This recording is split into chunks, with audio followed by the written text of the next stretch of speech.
மத்தேயு 1ஆம் அதிகாரம் அதனுடைய 23வது வசனத்தை நாம் யாவரும் சத்தமாய் வாசிக்கலாம்.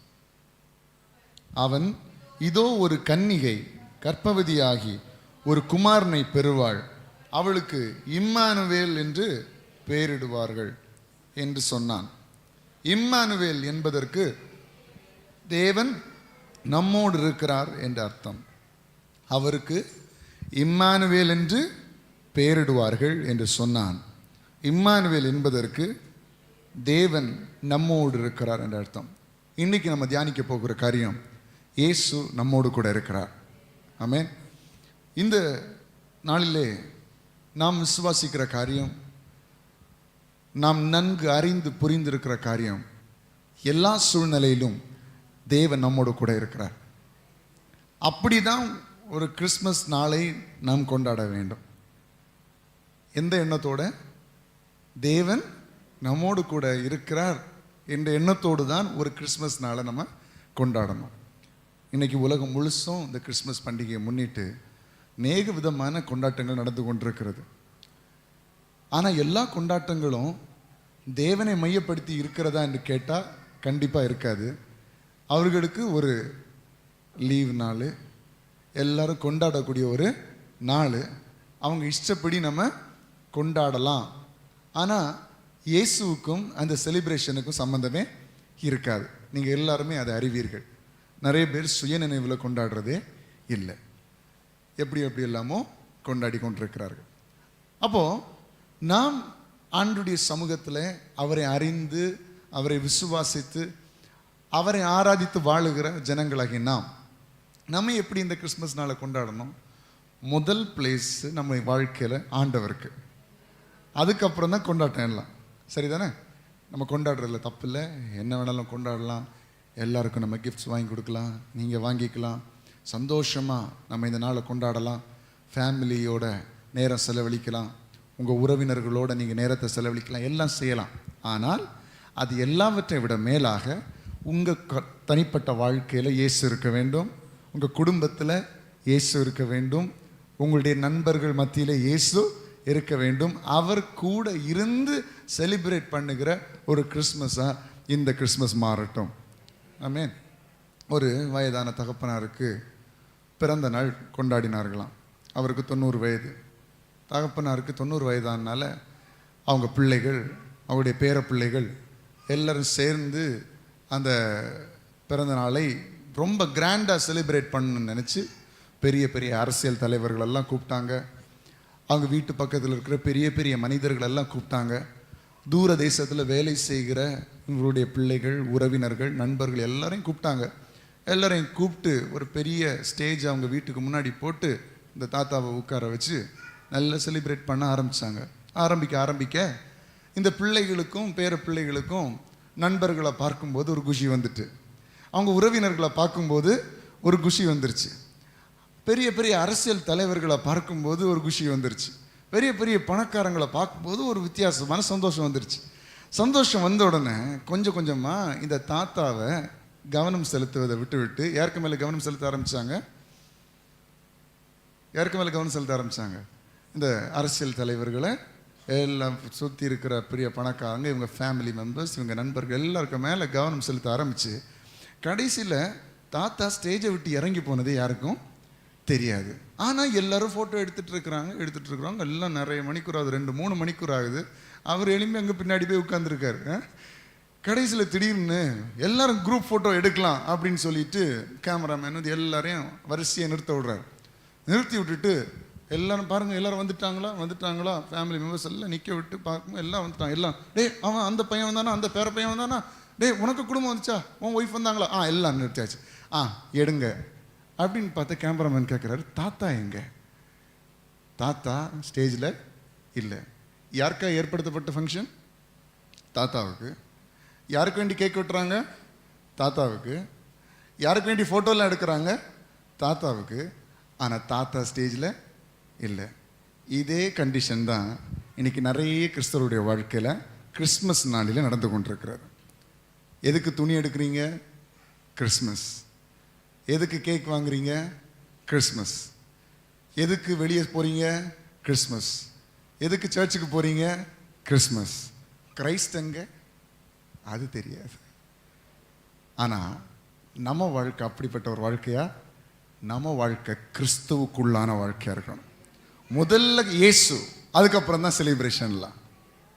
அவருக்கு முக்கியத்துவம் கொடுக்காம நம்ம என்ன செலிப்ரேட் பண்ணி என்ன பிரயோஜனம்? ஆண்டவர் சொல்றாரு, அவருக்கு இம்மானுவேல் என்று பெயரிடுவார்கள். ஏன்னா தேவன் நம்மோடு இருக்கிறார். தேவன் நம்மோடு இருக்கிறார். அப்போ இன்றைக்கு நான் உங்களுக்கு சொல்லுகிறேன், இயேசு நம்மோடு கூட இருக்கிறார் என்கிற தெளிவு நமக்கு உண்டாக வேண்டும். ஏசாயா 7வது அதிகாரம் அதனுடைய 14ஆம் வசனத்தை ஒருவர் சத்தமாக வாசிங்க. ஏசாயா 7வது அதிகாரம் அதனுடைய 14வது வசனம்.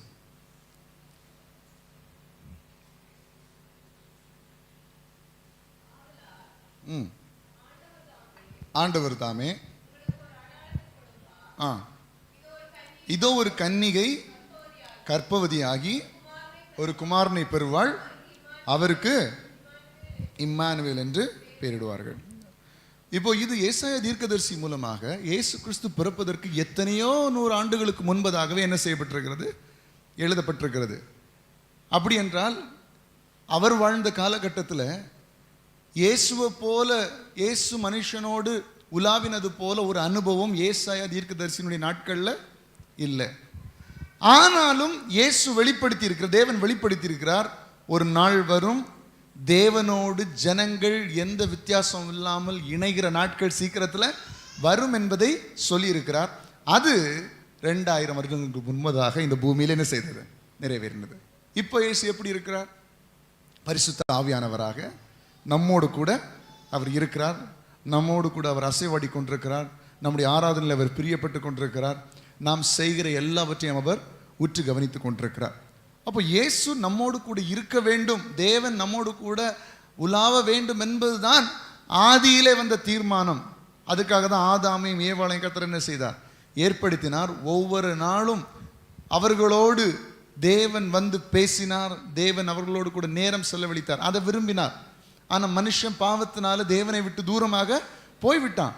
அப்போ தூரம் போன அந்த காரியத்தை மீண்டும் சேர்க்க வேண்டும். ஆண்டவரை விட்டு வழி விலகி போன காரியத்தை மாற்றி மீண்டும் மனிதர்கள் தேவனிடத்தில் வர வேண்டும் என்பதற்காக தான் இயேசு மனுஷனாக இந்த பூமியில் வெளிப்பட்டார். அப்போ இன்றைக்கி நாம் புரிந்து கொள்ள வேண்டிய காரியம், இயேசு என் வாழ்க்கையில் கூட இருக்கிறார், என் குடும்பத்தில் என் கூட இருக்கிறார், இருக்க வேண்டும். அதுதான் உண்மையான கிறிஸ்தவ வாழ்க்கை. இயேசு இல்லாத ஒரு வாழ்க்கை அது ஒரு உண்மையான வாழ்க்கையாக இருக்கவே முடியாது. சரி, இப்போ இப்படிப்பட்ட தேவன் நம்மோடு கூட இருக்கும்போது என்னென்ன காரியங்கள் நம்முடைய வாழ்க்கையில் நடக்கிறது என்பதை குறித்து மட்டும் ஒரு 4 காரியங்களை சுருக்கமாக தியானித்து நாம் ஜெபித்து முடிக்க போகிறோம்.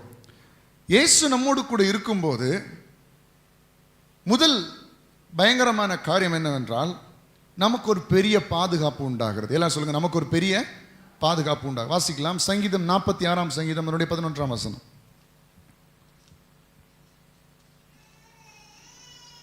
சங்கீதம் 46 அதனுடைய 11.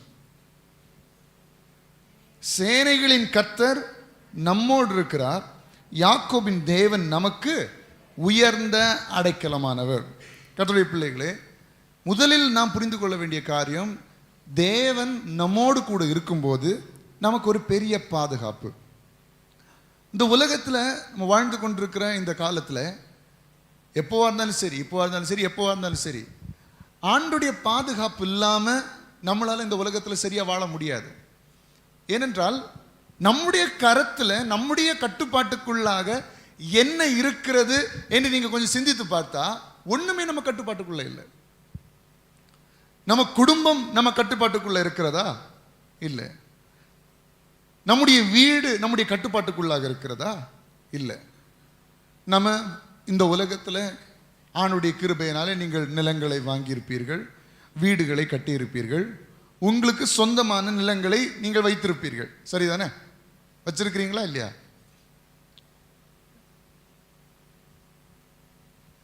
என்ன எல்லாரும் இப்படி முழிக்கிறீங்க? இருக்குதா இல்லையா? இருக்குது. உங்க பெயர்லேயே பத்திரம் போட்டு பதிவு பண்ணி உங்களுக்குன்னு என்ன செய்திருக்கிறாங்க? தந்திருக்கிறாங்க. சரி, இது நீங்க உரிமை பாராட்டலாம். நீங்க காம்பவுண்டு கட்டிக்கலாம், அதுக்குள்ள ஒருத்தனம் வரக்கூடாது, இது நான் மட்டும்தான் இருப்பேன்னு சொல்லி இருக்கலாம். ஆனா அந்த நிலத்தை உங்களால் கட்டுப்படுத்த முடியுமா? என்னுடைய பிள்ளைய யோசிச்சு பாருங்க. கட்டுப்படுத்த முடியுமா? உங்களுக்கு பேர்ல தான் இருக்கு, சரி, உங்களுக்கு நீங்க தான் விலை கொடுத்து வாங்கியிருக்கீங்க, சரி.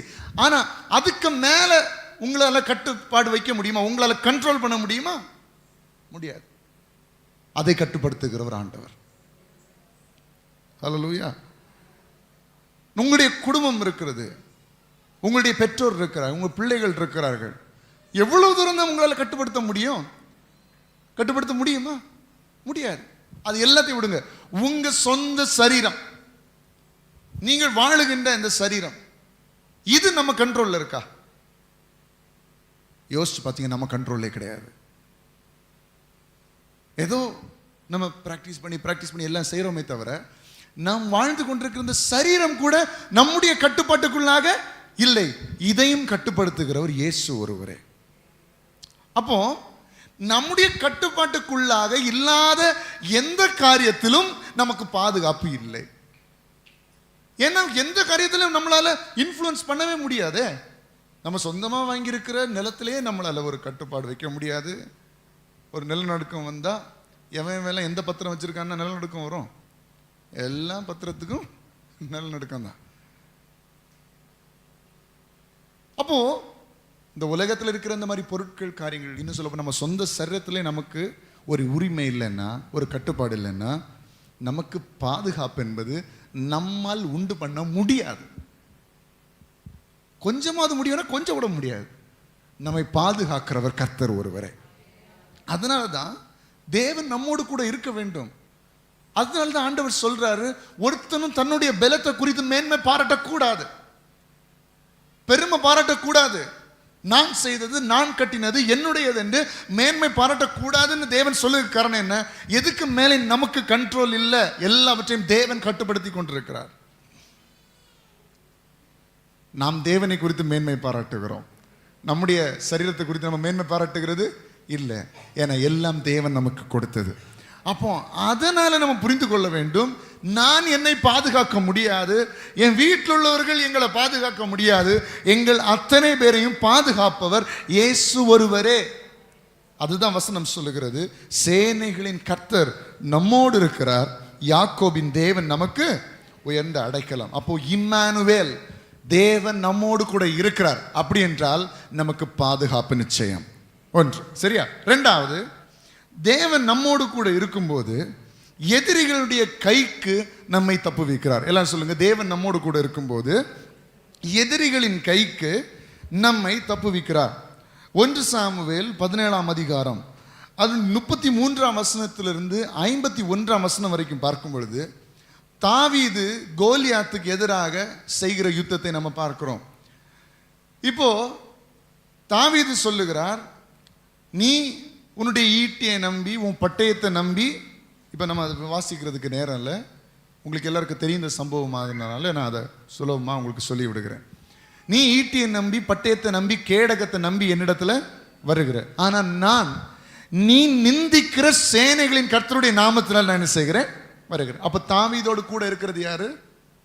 கர்த்தர். கோலியாத்துக்கு முன்பதாக தாவீது நிற்கும் போது மட்டும்தான் சேனைகளின் கர்த்தர் கூட இருந்தாரா? இல்ல. அதுக்கு முன்பு சொல்ல, ஒரு விசை கரடி, ஒரு விசை சிங்கம் என்னை பட்சிக்க வந்தது, அவற்றை நான் ஜெயித்தேன். யார் மூலமாக ஜெயித்தார்? தாவீது. கர்த்தர் தாவீதோடு கூட இருந்தபடினால. அப்ப இப்போ ஒரு பெரிய பிரச்சனை, கோலியாத். மொத்த நாடும் நடுநடுங்கி கொண்டிருக்கிறது. மொத்த நாடும் நடுநடுங்குகிற ஒரு மனிதனை பார்த்து ஒரு மனுஷன் எதிர்த்து நிற்க முடியுமா? நடக்கக்கூடிய காரியமா இந்த உலகத்துல? ஒரு தேசமே, ஒரு இந்திய தேசமே ஒரு மனுஷனை பார்த்து பயப்படுதுன்னு வச்சுக்கோங்க. இந்தியாவில் இருக்கிற ஒரே ஒருத்தன் போய் அவனுக்கு முன்பதாக தைரியமா நிற்பானா? நடக்கவே நடக்காது. Practically impossible. யாருமே அப்படி செய்யவே மாட்டாங்க. ஒரு நாடே பயப்படுது, ஒரு ராணுவமே பயப்படுது, ஒரு ராஜாவே பயப்படுறான், பல நாடுகளோடு கூட தொடர்பு இருக்கிறவனே பயப்படுறான். அப்படி பயப்படுற ஒரு மனுஷனை பார்த்து அவனுக்கு விரோதமா ஒரு சிறிய மனுஷன் நிற்க முடியுமா? முடியாது. ஆனால் நின்றான். ஏன் தெரியுமா? தேவன் அவனோடு கூட இருந்தார். இம்மானுவேல் ஆகிய தேவன் அவனோடு கூட இருந்தார். இப்ப கோலியாத்துக்கு முன்பதாக நிற்கிறான். கோலியாத்துக்கு முன்பதாக நிற்கும்போது அவன் நிந்திக்கிறான், அவமானப்படுத்துகிறான். என்னோட எவ்வளவு சிறியவனா இருக்கிற, எவ்வளவு நீ வந்து தடி எடுத்துட்டு வர்றதுக்கு நான் என்ன நாயா அப்படி என்று சொல்லிலாம் கேட்கிறான். 44ஆம் வசனத்தில் பார்க்கிறோம். பின்னும் அந்த பெலிஸ்தன் தாவீதை பார்த்து, என்னிடத்தில் வா, நான் உன் மாம்சத்தை ஆகாயத்து பறவைகளுக்கும் காட்டு மிருகங்களுக்கும் கொடுப்பேன் என்றான். 45ஆம் வசனத்தில் சொல்லுகிறான், பெலிஸ்தனை நோக்கி, நீ பட்டயத்தோடும் ஈட்டியோடும் கேடகத்தோடும் என்னிடத்தில் வருகிறாய், நானோ நீ நிந்தித்த இஸ்ரவேலுடைய இராணுவங்களின் தேவனாகிய சேனைகளுடைய கர்த்தரின் நாமத்திலே உன்னிடத்தில் வருகிறேன். கடைசியில் என்னாச்சு? தாவீது பெலிஸ்தனை ஜெயித்தான். அப்போ தேவன் நம்மோடு கூட இருக்கும்போது நமக்கு கிடைக்கிற ஒரு மிகப்பெரிய காரியம், எதிரிகள் இடத்திலிருந்து கர்த்தர் நம்மை தப்புவிக்கிறவராக இருக்கிறார். இன்றைக்கு உங்களுக்கு விரோதமாக நீங்கள் நினைப்பீங்க, இவங்க எனக்கு விரோதமாக செயல்படுறாங்க, இவங்க எனக்கு விரோதமாக பல காரியங்களை பண்ணுறாங்க.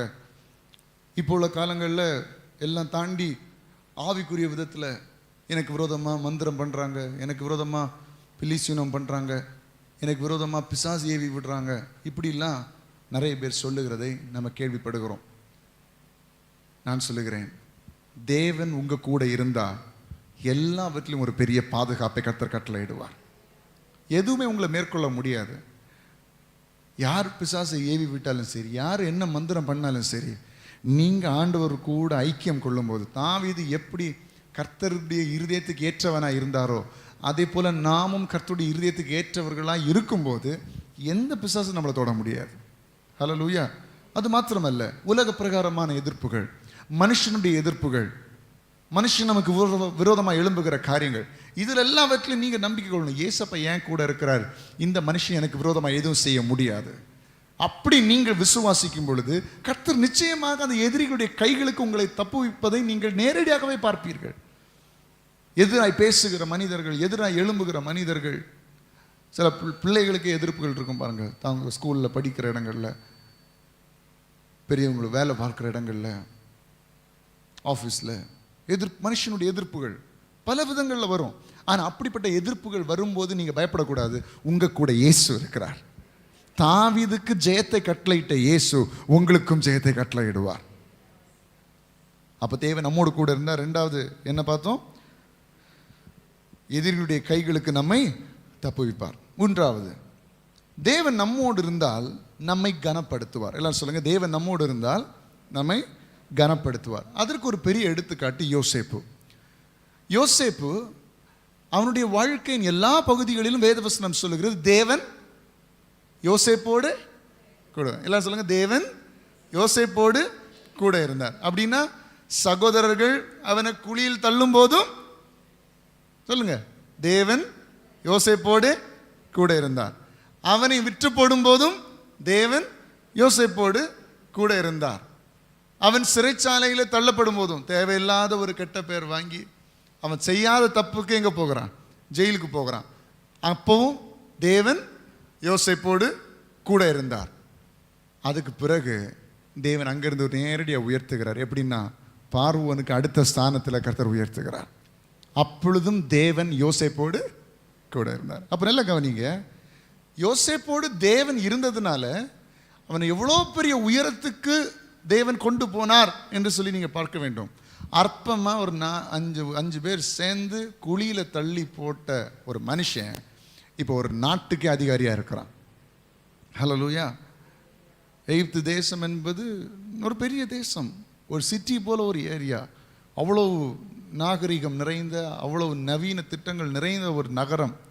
ஆனால் அதில் கூட கர்த்தர் யோசேப்பை அதிகாரியாக மாற்றினார் என்றால் தேவன் யோசேப்போடு கூட கனப்படுத்துகிறார். 2 மத்தேயு 21ஆம் அதிகாரம் 1 to 9 வரை உள்ள வசனங்களை பார்க்கும்போது, அற்பமாக எண்ணப்படுகிற ஒரு கழுதைக்கு மரியாதை கிடைக்கிறது. யாருக்கு கிடைக்கிறது? ஒரு கழுதைக்கு. என்ன காரணம்? இயேசு அந்த கழுதையின் மேல் ஏறினார், பயணம் செய்தார். இதில் வாசிக்கிறதுக்கு நேரம் இல்லை, நீங்கள் இதை மார்க் பண்ணி வச்சுக்கோங்க, வீட்டில் போய் வாசிங்க. மத்தேயு 21ஆம் அதிகாரம் 1 to 9 வரை உள்ள வசனங்களை பார்க்கும்போது, ஒரு கழுதை, அற்பமாக எண்ணப்படுகிற கழுதை, ஆனால் அந்த கழுதையின் மேல் இயேசு ஏறின போது கனப்படுத்தப்படாத, எல்லாராலும் புறக்கணிக்கப்படுகிற, எல்லாராலும் அற்பமாக எண்ணப்படுகிற அந்த கழுதைக்கு அவ்வளோ பெரிய மரியாதை கிடைத்தது. ஹல்லேலூயா. அப்போ அந்த கழுதை கிடைக்கும்னா நம்ம கிடைக்காதா? கிடைக்கும். ஆண்டவர் சொல்ல, ஆகாயத்து பறவைகளை விட நீங்கள் விசேஷித்தவர்கள் அல்லவா, காட்டு புஷ்பங்களை விட நீங்கள் விசேஷித்தவர்கள் அல்லவா என்று ஆண்டவர் சொல்லுகிறார். அப்படி என்றால், அப்படி ஒரு மிருக ஜீவனை கர்த்தர் கனப்படுத்துவார் என்றால், அவருடைய பிள்ளைகளாயிருக்கிற நம்மை கனப்படுத்துவது நிச்சயம். யோசேப்பை எப்படி கனப்படுத்தினாரோ அதே போல உங்களையும் என்னையும் நம்மை நிந்தித்த ஜனங்களுக்கு முன்பதாக, நம்மை அவமானப்படுத்தின ஜனங்களுக்கு முன்பதாக, நம்மை குழியில் தள்ளின ஜனங்களுக்கு முன்பதாக, நம்மை வெறுத்து ஒதுக்கின ஜனங்களுக்கு முன்பதாக நம்மை என்ன செய்வார்? கனப்படுத்துவார். தான் தேவன் நம்மோடு கூட இருக்கிறார் என்கிறதுக்கு அடையாளமே அதுதான். இப்போ யோசேப்பு குழியில் விழும்போது ஜனங்களுக்கு தெரியாது தேவன் யோசேப்போடு கூட இருந்தார், தெரியுமா? ஆனால் யாருக்கு தெரியும்? யாருக்கு தெரியும்? யோசேப்புக்கும் தெரியும், தேவனுக்கும் தெரியும். யாருக்கு தெரியும்? யோசேப்புக்கும் தெரியும். குழியில் தள்ளிப்படும் போதும் ஒரு மனுஷனுக்கும் தெரியாது, சகோதரர்களுக்கு தெரியாது இவன் கூட ஏசப்பா இருக்கிறார், இவன் கூட தேவன் இருக்கிறாருன்னு கூட இருக்கிறவங்களுக்கு தெரியாது. வித்து போடும்போது தெரியாது தேவன் இவனுக்கு துணை இருக்கிறாருன்னு தெரியாது. ஏன்? தேவன் இவனுக்கு துணைன்னா இவனை யாராவது விற்க முடியுமா? ஆண்டவர் வந்து காப்பாற்றிருப்பார்ல. அங்கிருந்து கெட்ட பெயர் வாங்கி ஜெயிலில் தள்ளும் போதும், ஜெயிலில் போகும்போதும் மற்றவங்களுக்கு தெரியாது, போர்த்திபாருக்கு தெரியாது, போர்த்திபாரின் மனைவிக்கு தெரியாது இவன் கூட தேவன் இருக்கிறார் என்று. ஆனால் உள்ள ஜெயிலுக்கு போகிறான். ஆனால் எப்போ எல்லாரும் அறிந்தாங்கன்னா, அவன் எகிப்துக்கே அதிகாரியாக மாற்றப்படும் போது தான் எல்லாரும் அறிந்து கொள்கிறார், யோசேப்போடு கூட தேவன் இருக்கிறார். இன்றைக்கு ஆண்டுடைய பிள்ளைய நம்ம இன்னைக்கு கொஞ்சம் கஷ்டங்களை அனுபவிச்சுட்டு இருக்கலாம், கொஞ்சம் வேதனைகளை அனுபவிச்சுட்டு இருக்கலாம், கொஞ்சம் அவமானங்களை அனுபவிக்கலாம், அநேகரால் தள்ளப்படலாம். இந்த நேரத்தில் நீங்கள் நம்பணும், உங்கள் கூட தேவன் இருக்கிறார். நீங்கள் நம்பினாலும் சரி நம்பாலும் சரி, நான் சொல்லுகிறேன், கர்த்தராகிய இயேசு கிறிஸ்துவினுடைய நாமத்தினால உங்கள் கூட தேவன் இருக்கிறார். நாம் வேதனைப்படும் போதும் தேவன் என் கூட தான் இருக்கிறார். நாம் பலவீனத்தின் நடுவில் பயணம் செய்யும் போதும் தேவன் என் கூட தான் இருக்கிறார். மனிதர்கள் எனக்கு விரோதமாக எழும் போதும் தேவன் என் கூட தான் இருக்கிறார். ஆனால் மனுஷனுடைய கண்கள் அதை பார்க்கல. சில நேரங்களில் என்னால கூட அதை உணர முடியல. ஆனால் ஒரு நாள் வரும், கர்த்தர் அநேகருடைய கண்களுக்கு முன்பதாக என்னை அதிகாரியாக உயர்த்தும் போது, இத்தனை நாட்கள் நான் பயணம் செய்த பயணத்தில் தேவன் என்னோடு கூட இருந்தார் என்பதை அறிவார்கள். அப்போதான் மற்றவங்களுக்கு தெரியும், இப்போ தெரியாது. சரிங்களா? அப்போ யோசேப்பு எப்படி தேவனால் கனப்படுத்தப்பட்டானோ அதே போல கர்த்தர் நம்மை கனப்படுத்துவார். ஆனால் அதுக்கு இம்மானுவேலாகிய தேவன் நம்மோடு கூட இருக்கணும். அது முக்கியம். அது ஆண்டவரை விட்டு வழி விலகி போனால் நமக்கு வேற சோர்ஸ் கிடையாது. அவரை சார்ந்து அவரை இருக பற்றி கொண்டு வாழ்வோமே ஆனால் நம்மை கர்த்தர் நிச்சயம் கனப்படுத்துவார். 3 காரியங்களை பார்த்தோம். ஒன்று என்ன? தேவன் நம்மோடு இருந்தால் நமக்கு பாதுகாப்பு. 2வது, தேவன் நம்மோடு இருந்தால் எதிரிகளுடைய கைகளுக்கு நம்மை தப்புவிப்பார். 3வது, தேவன் நம்மோடு இருந்தால் நம்மை கனப்படுத்துவார். 4வது, தேவன் நம்மோடு இருந்தால் நம்முடைய தேவைகளை சந்திப்பார். எல்லாரும் சொல்லுங்க, தேவன் நம்மோடு இருந்தால் நம்முடைய தேவைகளை சந்திப்பார். எல்லாரும் கரங்களை வைத்து சொல்லுங்க, ஏசப்பா நீங்க என்னோடு கூட இருக்கிறபடியினால் என்னுடைய தேவைகளை நீர் சந்திப்பீர். விசுவாசிக்கிறீங்களா? கர்த்தர் உங்களுடைய தேவைகளை சந்திப்பார். இப்போ இதுக்கு உதாரணமாக நான் உங்களுக்கு சொல்ல போகிற காரியம், இஸ்ரவேல் ஜனங்களை எகிப்து தேசத்திலிருந்து புறப்பட பண்ணின சம்பவத்தை நான் உங்களுக்கு சொல்ல போகிறேன். விவரமாக சொல்ல போகிறதில்ல, முக்கியமான காரியங்களை மட்டும். இப்போ நீங்கள் ஒரு இடத்துக்கு பிரயாணமாய் போகிறீர்கள் என்றால் உங்கள் பேக்கில் நீங்கள் என்னெல்லாம் எடுப்பீங்க? தண்ணியா? சொல்லுங்க, கொஞ்சம் கொஞ்சம் பேசுங்களேன். நீங்கள் தூரமாக ஒரு இடத்துக்கு பயணம் செய்கிறீங்கன்னா என்னெல்லாம் எடுத்துகிட்டு போவீங்க? உங்கள் பீரோவே எடுத்துகிட்டு போவீங்க. என்ன போய் சொல்கிறீங்க? உங்கள் பீரோவே உங்கள் பேக்குள்ளே இருக்கும். என்னடா பீரோவில் இருந்து ஒரு துணியும் காணும், எல்லாம் பேக்கில் இருக்குது. விட்டால் கட்டில் கூட நீங்கள் எடுத்து செய்வீங்க, எடுத்துகிட்டு போவீங்க. வேறு கட்டில் படுத்தா எனக்கு தூக்கம் வராது, பெட்ஷீட்டு தலையணை எல்லாம் எடுத்துகிட்டு போவீங்க. அப்படி தானே? ஏன்னா உங்களுக்கு தேவையான எல்லாவற்றையும் நீங்கள் என்ன செய்வீர்கள்? எடுத்துகிட்டு போவீர்கள். எத்தனை நாள் போகிறீங்க? ஒரு நாள் பயணம் பண்ணுறதுக்கு மொத்த வீடையுமே காலி பண்ணிட்டு போயிட்டு வருவோம் நம்ம. இங்கே எகிப்து தேசத்திலிருந்து இஸ்ரவேல் ஜனங்களை புறப்பட பண்ணுகிறார் ஆண்டவர். ஆனால் இந்த பயணம் எத்தனை நாட்கள் என்று யாருக்குமே தெரியாது, எத்தனை வருடம் ஆகும் யாருக்குமே தெரியாது. ஆனால் புறப்பட்டு தான் ஆகணும். புறப்பட்டு போகிறது எங்க? சிட்டியில இல்ல. எங்க போறாங்க? வனாந்தரத்துல. வனாந்தரத்துல ஒண்ணுமே இருக்காது. வனாந்தரத்துல அதான் வனாந்தரம், சூன்யமான இடம். ஆகிறதுக்கு ஒண்ணு இருக்காது, குடிக்கிறதுக்கு தண்ணி இருக்காது. நாங்கெல்லாம் வெளியே போகும்போது வண்டியில 4 பக்கமும் என்னதான் இருக்கும்? தண்ணி பாட்டிலாக தான் இருக்கும். தண்ணி 2 லிட்டர் 3 லிட்டர் தண்ணி எல்லாம் வச்சுட்டு போவோம். ஏன்னா நமக்கு முதல் முக்கியமான தேவை என்னது? தண்ணி. இதே 5 பாட்டில் எடுத்துட்டு வனாந்தரத்துக்கு போக முடியுமா நம்ம? அப்ப இந்த இஸ்ரவேல் ஜனங்கள் கொஞ்ச நெஞ்சம் இல்ல, லட்சக்கணக்கில் ஜனங்கள். இந்த லட்சக்கணக்கில் ஜனங்களை வனாந்தரத்துல நடத்த முடியும்னா மனுஷனால முடியுமா? இதுதான் தேவைகளை சந்திக்கிற கர்த்தர். அப்போ இப்படிப்பட்ட ஒரு தேவனை ஆராதித்து கொண்டிருக்கிற நீங்கள் வனாந்தரத்தில் வாழல, எகிப்து தேசத்துல நீங்க புறப்படல, நல்லதான் வச்சிருக்கிறாரு. இப்போ உங்க தேவைகளை சந்திப்பாரா மாட்டாரா? நான் இன்னைக்கு விசுவாசிக்கிறேன், எகிப்து தேசத்திலிருந்து இஸ்ரவேல் ஜனங்களை வனாந்தரம் வழியாய் வழி நடத்தின ஆண்டவரால் அந்த ஜனங்களுடைய தேவைகளை சந்தித்து போஷிக்க முடியும் என்றால், இன்றைக்கு இந்த 2024 வருடத்தில் வாழ்ந்து கொண்டிருக்கிற என் வாழ்க்கையில என் தேவைகளை சந்திப்பது அதிக நிச்சயம். எத்தனை பேர் விசுவாசிக்கிறீங்க? ஒன்றுமே இல்லாத இடத்துல வானத்திலிருந்து மன்னாவையும் காடைகளையும் அற்புதமாக கற்பாரில் தண்ணீரையும் வர வைத்து இஸ்ரவேல் ஜனங்களை போஷிக்க ஆண்டவரால் முடியுமானால், எல்லா நன்மைகளும் சுற்றி நம்முடைய கண்களுக்கு எதிராக இருக்கும்போது அதிலிருந்து கர்த்தர் எனக்கு கொடுப்பது அதிக நிச்சயமா இருக்கிறது. ஹல்லேலூயா. எல்லாம் கண்ணு முன்னாடி இருக்குதே, அங்க இருக்கு, இங்க இருக்கு, என் கண்ணு முன்னாடி தான் இருக்கு. அப்ப கண்ணுக்கு தெரியாத இடத்திலேயே தேவன் போஷிக்க முடியும். நான் கண்ணுக்கு தெரிகிற இடத்துல போஷிக்க முடியுமா முடியாதா? முடியும். ஆமென். வாசிங்க யாத்திராகமம் 3ஆம் அதிகாரம் 10, 11, 12. கொஞ்சம் வேகமா போட்டீங்கன்னா நல்லா இருக்கும். யாத்திராகமம் 3:10. நீ இஸ்ரவேல் புத்திரராகிய என் ஜனத்தை எகிப்திலிருந்து அழைத்து வரும்படி உன்னை பார்வோனிடத்துக்கு அனுப்புவேன் வா என்றார். அப்பொழுது மோசே தேவனை நோக்கி, பார்வோனிடத்துக்கு போகவும் இஸ்ரவேல் புத்திரரை எகிப்திலிருந்து அழைத்து வரவும் நான் ஏமாத்திரம். ஏன்னா இஸ்ரவேல் ஜனங்களை அவங்களுடைய கேரக்டரை பொறுத்த மட்டும் நியூயார்க் சிட்டிலே அவங்கள நடத்த முடியாது, எல்லாம் இருக்கிற இடத்துல அவங்கள. அப்போ வனாந்தரத்தில் நடத்துவது என்பது நடக்கவே நடக்காத. கதை சொல்றான் ஆண்டவரே, அவங்களை நடத்துவதற்கு நான் ஏமாத்திரம். அதற்கு அவர், எல்லாரும் சேர்ந்து வாசிங்க, நான் உன்னோடே இருப்பேன். எல்லாரும் சொல்லுங்க, நான் உன்னோடே இருப்பேன். நீங்க சொல்வீங்க, ஆண்டவரே புதிய வருஷத்துல எனக்கு நிறைய தேவைகள் இருக்குதுப்பா, இன்னைக்கு கிறிஸ்மஸ் டைம்ல எனக்கு நிறைய தேவைகள் இருக்குது ஆண்டவரே, எல்லாரும் பயங்கரமா இருக்கிறாங்க, ஆனா எல்லாரும் போல நல்ல சந்தோஷமா என்னால இந்த நாட்களை கொண்டாட முடியல. ஆண்டவர் சொல்லுகிறார், நான் உன்னோட இருக்கிறேன், நான் உன்னோட இருக்கிறேன். இப்ப பாருங்க, எங்களால கூட ரொம்ப நல்லா ஒண்ணுமே யோசிக்க முடியல அப்பா இல்லாததுனால. அப்ப நான் விசுவாசிக்க வேண்டிய காரியம், ஏசப்பா என் கூட இருக்கிறார். அல்லேலூயா. தேவன் என்னோடு கூட. ஒவ்வொருத்தருடைய சூழ்நிலைகள் வித்தியாசம். எனக்கு இப்படி ஒரு சூழ்நிலைன்னா உங்களுக்கு இன்னொரு விதமான சூழ்நிலை இருக்கும், மற்றவங்களுக்கு இன்னொரு விதமான சூழ்நிலை இருக்கும். ஆனா அதெல்லாம் யோசிச்சிருந்தா இப்ப ஒன்றும் முடியாது. இப்ப நான் சிந்திக்க வேண்டிய ஒரே ஒரு காரியம், அவர் என்னோடு கூட இருக்கிறார், அவர் என்னோடு கூட இருக்கிறார்.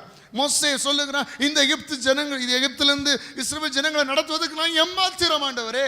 நீங்க சொல்வீங்க, ஆண்டவரே என் பிள்ளைகளை நடத்துவதற்கு என்னால முடியல, என்னுடைய வேலையை செய்வதற்கு என்னால முடியல, படிக்கிறதுக்கு என்னால முடியல, தொழில் செய்வதற்கு என்னால முடியல, என் தேவைகள் சந்திக்கப்படுவதற்கு என்னால முடியல, என் கஷ்டங்கள் மாற வைப்பதற்கு என்னால முடியல, நான் ஏமாத்திரம். அந்த நேரத்தில் ஆண்டவர் சொல்லுகிறார், நான் உன்னோடு இருக்கிறேன், நான் உன்னோடு இருக்கிறேன்.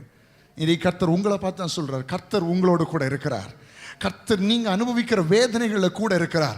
கர்த்தர் நீங்க அவமானப்படுகிற இடங்கள்ல கூட இருக்கிறார். உங்களுடைய தேவைகள் பெருகி இருக்கிற நேரங்கள் கர்த்தர் உன்னை பார்த்து கொண்டிருக்கிறார். ஒரு நாளும் உன்னை கைவிடவே மாட்டார். நான் உன்னோட இருப்பேன். நீ ஜனத்தை எகிப்திலிருந்து அழைத்து வந்த பின் நீங்கள் இந்த மலையில் தேவனுக்கு ஆராதனை செய்வீர்கள், நான் உன்னை அனுப்பினேன் என்பதற்கு இதுவே அடையாளம். எல்லாரும் கரங்களை தட்டி அந்த ஜீவனுள்ள தேவனுக்கு மகிமைப்படுத்துங்க. என்ன அடையாளம் தெரியுமா?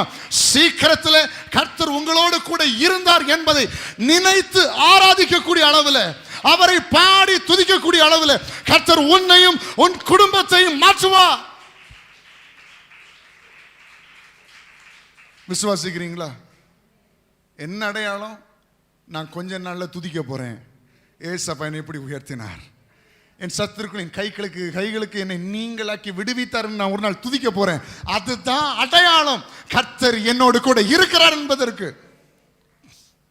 இன்னைக்கு நான் வேதனைப்படும் போது, யாரெல்லாம் தவிக்கும் போது, பண கஷ்டங்களை நான் நெருக்கப்படும் பொழுது, கண்ணீரின் அனுபவத்தில் நான் இருக்கும்போது, மனிதர்களை இழந்து நான் தவிக்கிற நேரத்திலே ஒருவேளை அநேகருக்கு தெரியாமல் இருக்கலாம் கர்த்தர் என்னோடு கூட இருக்கிறார் என்பதை. ஆனால் ஒரு நாள் நானும் என்னுடைய குடும்பமும் சேர்ந்து கர்த்தருக்கு முன்பதாக ஆராதிப்போம். இயேசு என்னை கைவிடல, என் கஷ்டத்தில் என் கூட இருந்தார், என் வேதனையில் என் கூட இருந்தார், என் நெருக்கத்தில் என் கூட இருந்தார், என் கடன் பாரத்தில் என் கூட இருந்தார், என் பண கஷ்டத்தில் என் கூட இருந்தார். மனிதர்கள் எல்லாம் என்னை தூற்றி அவமானப்படுத்துகிற நேரத்திலும் என்னை கைவிடாதபடிக்கு என்னோடு கூட இருந்தார் என்று அவரை நான் ஆராதிக்கும் பொழுது அதுவே அடையாளம் இயேசு என்னோடு கூட இருக்கிறார் என்பதற்கு. ஆமென். அவர் என்னோடு கூட இருக்கிறார். இது சுற்றி உள்ள கண்கள் காணும்.